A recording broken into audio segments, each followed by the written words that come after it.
ध्यानाभ्यास के लिए कृपया अपने नेत्रों को बंद कर लीजिए।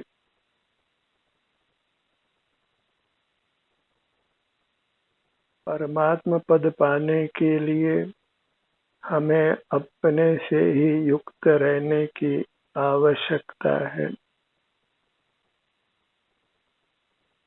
ये अनुष्ठान आत्मा से परमात्मा बनने के लिए है। संसार के सर्व दुखों से मुक्त होकर सर्वोत्तम अविनाशी सुख पाने के लिए है और यह सुख हमें अपने से ही पाना है। किसी बाह्य साधन की किंचित भी आवश्यकता नहीं है। हम स्वयं ही मुक्त स्वरूप हैं, परमात्म स्वरूप हैं, आनंद स्वरूप हैं। अंतर्दृष्टि कर हमें अपना ही एहसास करना है, अपना ही सेवन करना है। अभिन्न साधन साध्य भाव है। भिन्न साधनों में पराधीनता है और पराधीनता से सुख की प्राप्ति नहीं है। सुख अपने अधीन है, अपने से ही पाना है। बस अपने को बहिर्मुख होने से रोकना है। बाहर की दुनिया से जुड़ना बंद करके अपनी स्वतंत्र उत्तम दुनिया है, अपना उत्तम चिल्लोक है जो प्राप्त मूर्त शरीर के बराबर है। वह संवेदन गम्य है। सिर से पांव तक ये मैं हूँ ऐसा बंद नेत्रों से भी हमको एहसास होता है। अपने संपूर्ण भागों में सुख दुख रूप संवेदना पाई जाती है और दुख रूप संवेदना तो इसलिए है कि हम विषयों से जुड़ते हैं। यदि अपने आप से जुड़कर रहे तो फिर अपने भीतर किंचित भी दुख रूप संवेदना नहीं होगी, किंचित भी शारीरिक दुख नहीं होगा, अपितु उत्तम सुखानुभूति होगी। उसी उत्तम सुखानुभूति को पाने के लिए हमें अपने आप से ही जुड़ना है। इसी को योग कहते हैं। इसी से जीव योगी बनता है और योगीश्वर बनता है, अर्थात परमात्मा बनता है। और विश्व में तो किंचित भी सुख नहीं है। विषयों के आश्रय से हम अपने स्वास्थ्य को ही भोग कर नष्ट करते हैं। इसलिए बाह्य जगत से अपने ध्यान को हटाना है। इतना ही मोक्ष का पुरुषार्थ है और यह वास्तव में यत्न साध्य है, क्योंकि हम अनादि से बाहर की दुनिया से जुड़ते आए हैं। अपने भीतर की सुखद दुनिया को संभालिए। अपनी चिन्ह मूर्त वही आनंद मूर्त है। हम चेतन हैं और बाहर जड़ पदार्थ हैं और हमने व्रता ही जड़ पदार्थों से संबंध बनाया है। चेतन का जड़ से कैसा नाता? ये विजातीय नाता अच्छा नहीं है। इंद्रिय गम्य पदार्थ अचेतन है, सुख स्वभाव से रहित हैं और हम चेतन हैं, सुख स्वभाव सहित हैं। हम उत्तम हैं और जड़ पदार्थ वास्तव में उत्तम नहीं है। कभी हमको अनुकूल होते हैं, कभी प्रतिकूल होते हैं। इस कारण से हम उनसे राग और द्वेष करते रहते हैं और अपने से ही विमुख रहते हैं। बाह्य पदार्थों में इष्ट अनिष्ट कल्पना छोड़कर अपने में ही इष्ट कल्पना करिए। हम उत्कृष्ट पदार्थ हैं और जो ऐसे उत्कृष्ट पदार्थ में स्थित हो जाता है उसी को परमात्मा कहते हैं, उसी को परमात्मा संज्ञा है और वही परमानंद को भोगता है। ये स्वपर का विवेक है, पर को छोड़ना है और स्वयं को अपनाना है, क्योंकि पराधीन सपने सुख नहीं। पर पदार्थों में हम वृथा ही श्रम करते हैं, उनको कमाने का, उनकी रक्षा करने का, उनको भोगने का, और उसमें हम सदा ही परतंत्र रहते हैं। और अपने को पाने के लिए हमें एक कदम भी चलने की आवश्यकता नहीं है, इंद्रिय द्वारों को खोलने की आवश्यकता नहीं है, अपने पलकों को भी खोलने की आवश्यकता नहीं है और पलकों को निरंतर खोले रखना स्वाभाविक भी नहीं है, कुदरत को भी स्वीकार नहीं है। और इसी कारण से ये इंद्रियां मरण समय पर हमसे छूट जाती है। इंद्रियां ही नहीं छूट जाती, बाहर का लोक भी छूटता है।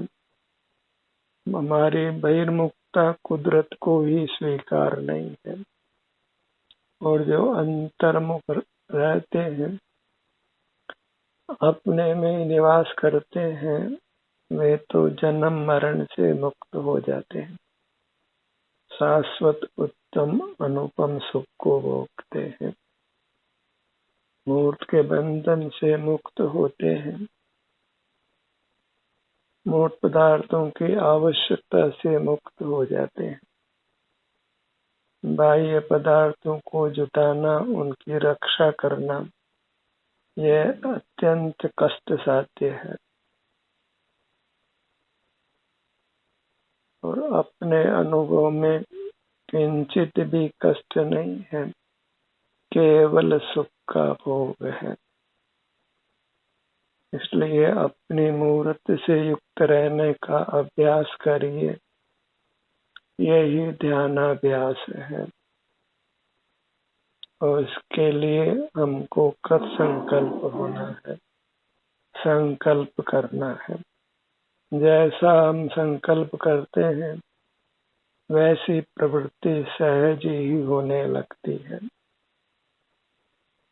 लोक में भी किसी कार्य के लिए कोई लक्ष्य निर्धारित किया जाता है और हमको बस एक ही लक्ष्य बनाना है कि परमात्मा बनना है, हर सूरत में बनना है, जन्म मरण से मुक्त होना है, ये खाना पीना पहनना मकान की व्यवस्था करना,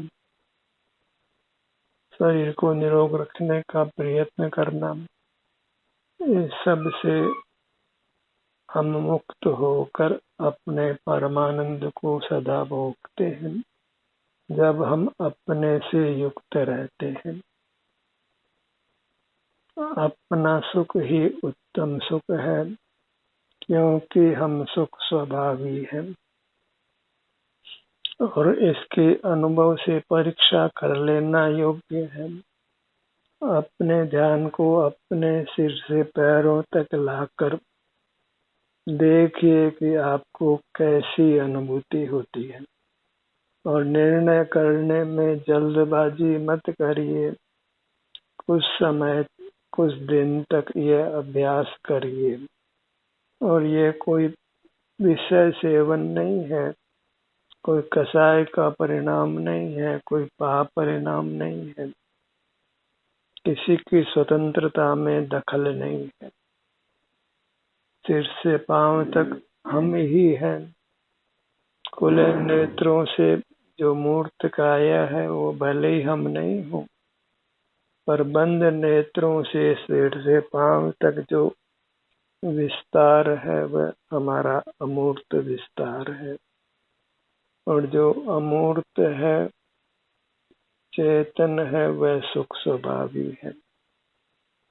स्पर्श में, रस में, गंध में, वर्ण में, शब्द में कभी वे अच्छे अनुभव में आते हैं और कभी बुरे अनुभव में आते हैं। दुर्गंध है, सुगंध है, कर्कश आवाज है, मधुर आवाज है, स्वादिष्ट भोजन है, गैर स्वादिष्ट भोजन है।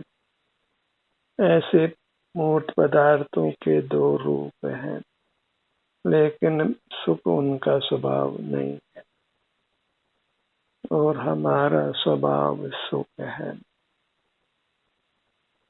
आनंदम ब्रह्मणो रूपम, मैं आनंद स्वभावी, शिव स्वरूपो हम, मैं शिव स्वरूप हूँ। मेरी पूरी मूर्त, मेरा पूरा विस्तार सुख का बना हुआ है, क्योंकि अपनी पूरी मूर्त में ही आराम या वेदना का परिणाम होता है। पैरों से लेकर सिर तक कहीं भी कांटा भी चुभे तो दर्द होता है, और वहीं दर्द मिटकर आराम भी होता है। इस प्रकार हम सुख स्वभावी हैं। यदि मूर्त काया का संबंध नहीं हो तो फिर कांटा चुभना, सुई चुभना, सर्दी लगना, गर्मी लगना, भूख लगना, प्यास लगना, जन्म होना, मरण होना, ये सब कुछ नहीं होता है। तो हमें इस मूर्त जो अचेतन है, जो हमें मिला हुआ है, उससे ही पृथक होना है। और इसके लिए इसी के साथ बद्ध सूक्ष्म मूर्त कारमण शरीर है, उससे मुक्त होना है। और उससे मुक्त होने का उपाय बहिर्मुखता को रोककर अंतर्मुख होना है, इंद्रिय संयम करना है, वही वास्तविक संयम है। पांचों इंद्रियों से जानना बंद करना, उसी का नाम इंद्रिय संयम है। तो मन भी एक इंद्रिय है, भले इंद्रिय गोचर नहीं हो, उससे हम विचार करते हैं। अपने सीने के मध्य में सूक्ष्म मनोवर्गणा का बना हुआ मन है, जिसके निमित्त से हम विचार कर पाते हैं। सिर के भाग में मस्तिष्क है, जिससे हम स्मरण करते हैं, समझ पाते हैं।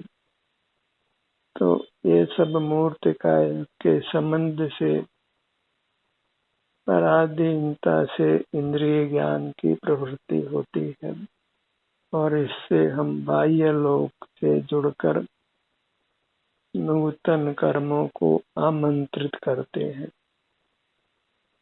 इन्हीं इंद्रिय द्वारों को यदि हम बंद रखते हैं, बाहर की दुनिया से अपने को हटाकर अपने तक ही सीमित कर लेते हैं, तो फिर हम अपने उत्तम सुख को भोगते हैं।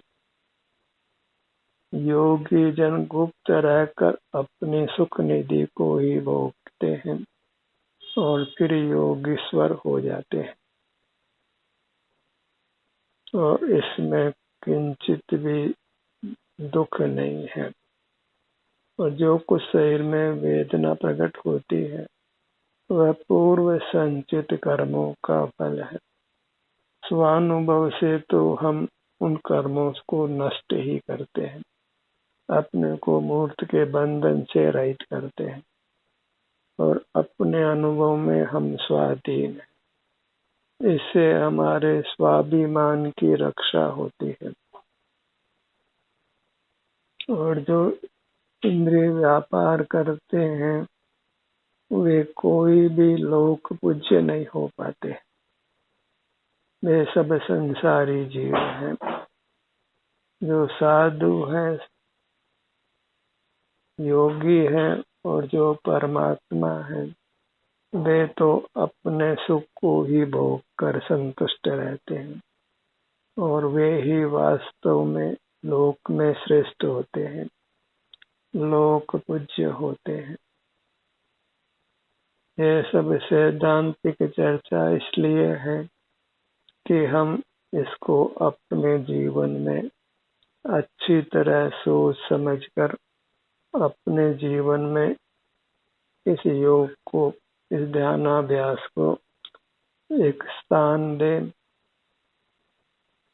अपने में मुक्ति होने की भावना उत्पन्न हो तो फिर हम स्वानुभव का पुरुषार्थ करके संसार दुखों से मुक्त होकर परमात्मा हो सकते हैं। छोटे मोटे पद हमने अनंत बार हासिल किए हैं, पर जो उत्तम पद है, परम पद है, परमात्मा पद है, उसको हमने स्वीकार नहीं किया है। छोटी मोटी जीतें हमने जीती है, पर सबसे बड़ी जीत तो संसार को जीतना है, संसार का अभाव करना है। कसाई पर विजय पानी है, पाप परिणाम पर विजय पानी है, बहिर्मुखता पर विजय पानी है, जन्म मरण पर विजय पानी है। फिर किंचित भी कोई शरीर में वेदना होने वाली नहीं। न फिर क्षुधा है, न त्रसा है, न रोग है, न निद्रा है, न वेदना है, न सर्दी है, न गर्मी है, न कोई अपयश का प्रकरण है, न बाहर का कोई काम काज है। परमात्मा से श्रेष्ठ पद लोक में कोई नहीं है और हमको परमात्मा होना है। लक्ष्य ऊंचाई निर्धारित करना चाहिए। सर्वोत्तम सुख पाने का ही लक्ष्य बनाना चाहिए। हमको किंचित भी दुख कभी भी नहीं भोगना है, सदा सुख से रहना है। बस मूर्त काया के तो जलने कटने बीमार होने का सदा ही जोखिम रहती है। इसलिए मुझे मूर्त काया का संबंध नहीं चाहिए और इसके लिए जहाँ मूर्त काया है वहीं हमारी अमूर्त काया है। इसी जगह हमको अपने ध्यान को लाना है। तो फिर ये दोनों पृथक होते हैं। कर्मण काय और जीव की काय की संधि में जब अपने ध्यान को लाते हैं तो कर्मण काय नष्ट होती है। उसके नष्ट होने पर स्थूल काय के बंधन से भी हम मुक्त हो जाते हैं, परमात्म पद को पा लेते हैं। और इस सब में आश्रय अपना ही है, अपनी मूर्त का ही है। किसी पर की सहायता नहीं चाहिए, बस अपना मुख अपनी ओर करना है, स्वमुखी होना है। एकाग्रता ध्यान है और एक स्वयं है, अग्रमुख को कहते हैं। स्वमुख रहना ही ध्यान है। और अनेकाग्रता एक के अलावा, अपने अलावा जगत के किसी भी पदार्थ के हम सन्मुख होते हैं, वह अनेकाग्रता है। वह मोक्ष मार्ग नहीं है, वह संसार मार्ग है। और बाहर में तो नाना पदार्थ से बनते हैं और जो सुख स्वाभावी बिल्कुल नहीं है, केवल सुख का भ्रम उपजाते हैं। बाह्य पदार्थों के सेवन करने से ही फिर बाह्य पदार्थों की आवश्यकताएं उत्पन्न हो जाती। अग्नि को बुझाने के लिए अग्नि में घी डालने जैसा ही हम काम करते आए हैं। बाह्य पदार्थों की आवश्यकता पूर्ण करने पर फिर बाह्य पदार्थों की आवश्यकता स्थायी बन जाती है। कहीं तो हमको लगाम लगाना होगा। चाय पीने की आदत हो तो फिर चाय पीना से मुक्त होने के लिए चाय पीना छोड़ना ही पड़ता है और फिर चाय पीने की आवश्यकता मिट जाती है। सभी पदार्थों के संबंध में यही सिद्धांत है। यदि हम बाह्य पदार्थों का सेवन नहीं करते हैं, उनको विषय नहीं बनाते हैं, तो उनको विषय बनाने की आवश्यकता भी समाप्त हो जाती है। हमें उनको विषय बनाने की जरूरत नहीं लगती है, क्योंकि हमको अपने से ही सुख होने लगता है और ऐसा सुख होने लगता है जो बाहर के किसी पदार्थ के सेवन से नहीं होता। अपने ध्यान को अपने सिर के भाग पर लाइए। ये प्रायोगिक पक्ष है। हम अपने ध्यान को अपने सन्मुख ही करेंगे, जो चेतन मूर्त है, आनंद मूर्त है।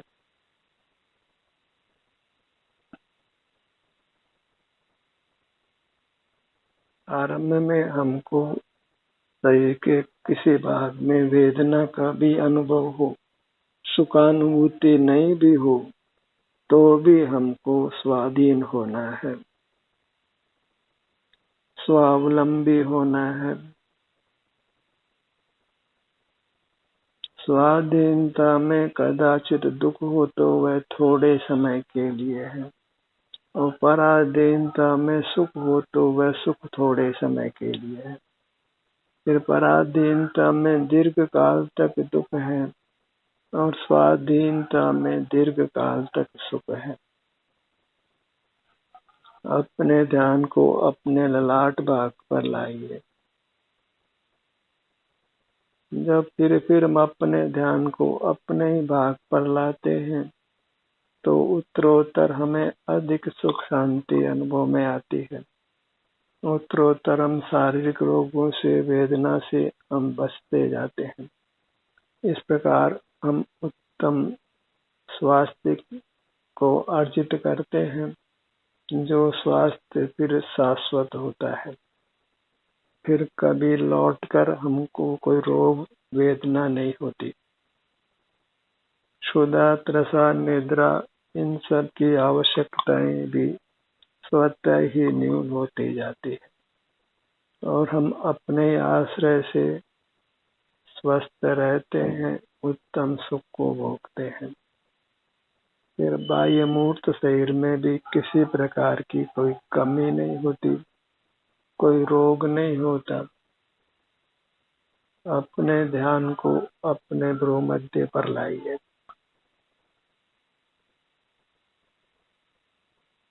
खाली समय निकालिए, आराम की मुद्रा में आकर अपने ध्यान को बस अपने सिर से पैरों तक रखिए और ये प्रयोग करके देखिए कि आपके जीवन में कितना सुखद परिवर्तन होता है। भीतर तो हम श्रेष्ठ हैं ही, फिर बाहर में भी श्रेष्ठता प्रकट हो जाती है। भीतर तो हम परमात्मा हैं ही, बाहर में भी हम परमात्मा हो जाते हैं। अपने ध्यान को अपने दोनों नेत्रों पर लाइए। जगत के संबंध में कुछ भी विचार नहीं करिए, क्योंकि जो जगत हमसे मरण पर छूट जाता है, ऐसे जगत को स्वयं ही छोड़ देना अच्छा है।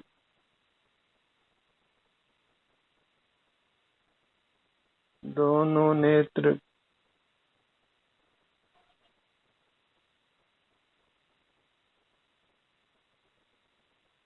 चमड़ी जाए दमड़ी नहीं जाए, ये सिद्धांत अच्छा नहीं है। दमड़ी जाए चमड़ी नहीं जाए, ये सिद्धांत ही सुखद है। पैसा जाता हो तो जाने दीजिए, स्वास्थ्य को बिगड़ने नहीं देना है। स्वास्थ्य की रक्षा करना है, वह अपने में स्थित होने से होती है। भले बाहर के काम काज हम अधिक नहीं करें तो कदाचित अधिक धन का अर्जन नहीं भी हो, तो भी हम उत्तम स्वास्थ्य को पा लेते हैं और बिना धन के ही हम धनवानों से अधिक सुख का अनुभव करते हैं। धनवान होना और रोगी रहना अच्छा नहीं है, और निर्धन रहना लेकिन स्वस्थ रहना अच्छा है। अपने ध्यान को अपने दोनों कानों के भाग पर लाइए।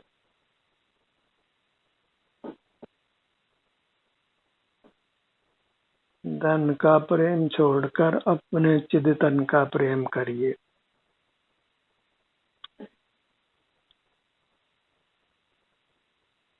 पर का प्रेम छोड़कर अपने से प्रेम करिए। अपना प्रेम ही उत्तम प्रेम है। पर द्रव्य से भिन्न आप में रुचि, वही मार्ग अच्छा है, वही मोक्ष का मार्ग है। Love thy self, feel thy self, क्योंकि अपना सुख तो अपने में है। बाह्य वस्तु में व्यर्थ प्रयास, जग का सुख तो मृत तृष्णा है, झूठे हैं उसके पुरुषार्थ।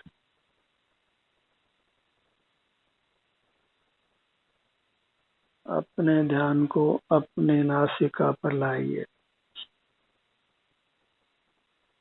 मूर्त अंगों के संबंध में कुछ विचार नहीं करना है, क्योंकि वास्तव में मूर्त अंग वे सब पर द्रव्य हैं।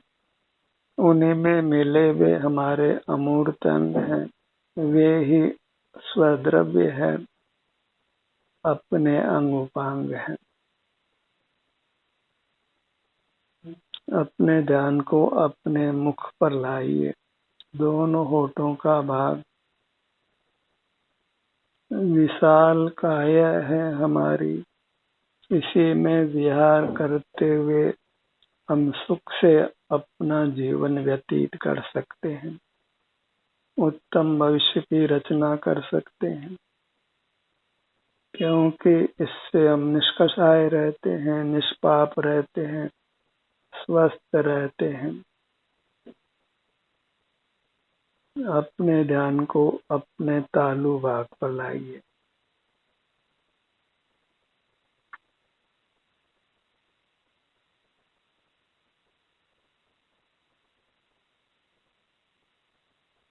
अपने ध्यान को अपने हृदय स्थान पर लाइए,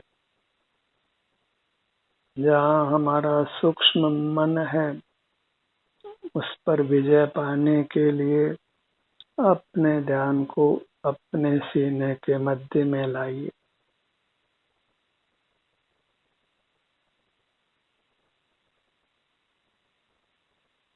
इसी प्रकार आपको अन्य अंगों पर अपने ध्यान को ले जाना है और फिर ले जाना है। तभी हम अंतर में ठहर कर अपने आप को मूर्त कर्मों के बंधन से रहित कर पाएंगे, परमात्म पद को प्राप्त कर सकेंगे। ध्यान का ये सत्र यहीं समाप्त होता है। आपकी सहभागिता के लिए धन्यवाद।